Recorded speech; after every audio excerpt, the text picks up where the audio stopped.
আসসালামু আলাইকুম, শুভ সকাল।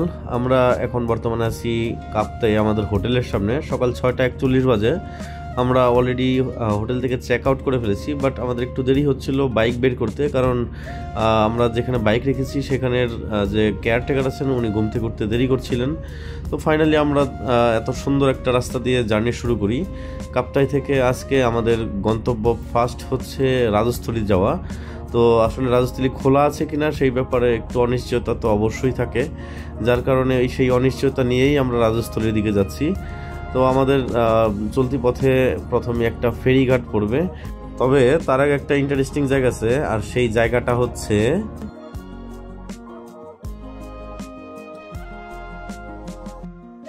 যাই হোক, লিচু বাগানে তো কোনো বেড়া পাইলাম না।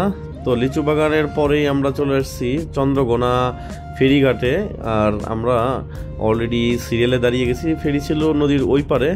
তবে এর মধ্যে দেখেন আমাদের বাইক হচ্ছে সেই বাম সাইডের সিরিয়ালে রাখা, আর ডান সাইডে কিছু বাইকার ভাই, ওনাদের খুব তাড়া, ওনারা অলরেডি একদম সেই ফেরি পর্যন্ত ওনাদের বাইক পৌঁছে দিছে।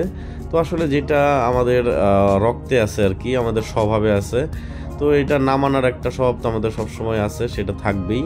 তো ফাইনালি ফেরি চলে আসছে। ফেরি চলে আসার পর আমরা অলরেডি ফেরিতে উঠে গেছি।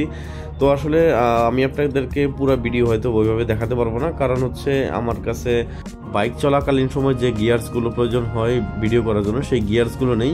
তাই আমার পিলিয়ন জাহিদ মাঝে মধ্যে আমাকে টুকটাক ভিডিও করে দেয়, সেই ভিডিওগুলোই আমার ভরসা।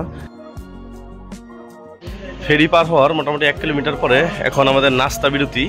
তো আমরা এখন নাস্তা করব, তারপর আবার আমাদের জার্নি শুরু করব। ছোট্ট একটা হোটেল এখানে।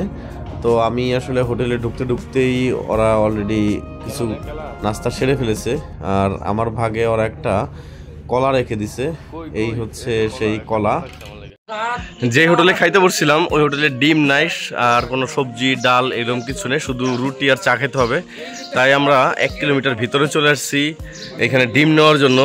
ডিম নিয়ে তারপরে হোটেলে যাব, তারপরে ওইখানে নাস্তা করে তারপরে সামনের দিকে যাব। আমার বন্ধু সোহাগ অলরেডি ডিম কিনে ফেলছে। আমরা ডিম নিয়ে আসার পর আমাদের জন্য পরোটা ভাজা শুরু হয়, আর ওনারা একে একে আমাদেরকে পরোটা সার্ভ করে, আর সাথে ডিমও ভাজতে থাকে। আর ফাইনালি আমরা আমাদের খাওয়া দাওয়া শুরু করি। আমাদের টোটাল খুব সম্ভবত প্রায় 26 থেকে 28টার মতো পরোটা খাওয়া হয়েছে। যাই হোক, খাওয়া দাওয়া শেষে আমরা আমাদের জার্নি আবার স্টার্ট করি, আর মাঝে বাঙ্গাল হালিয়া যে বাজার আছে সেখান থেকে আমরা বাম দিকে রাজস্থলীর দিকে রওনা দিই। আর এই হচ্ছে চমৎকার রাস্তা, চমৎকার পাহাড়ি ভিউ। সেই ভিউ দেখতে দেখতে আসলে আমরা রাজস্থলী ফাইনালি গিয়ে পৌঁছাই। রাজস্থলী যাওয়ার আগে আমরা এই আই লাভ রাজস্থলী যেই ভিউ পয়েন্টটা আছে, এই ভিউ পয়েন্টের এখানে আমরা একটু যাত্রা বিরতি দিই, একটু ছবি টবি তুলে তারপর আমরা আবার আমাদের জার্নি স্টার্ট করি, এবং ফাইনালি গিয়ে আমরা রাজস্থলীতে গিয়ে পৌঁছাই।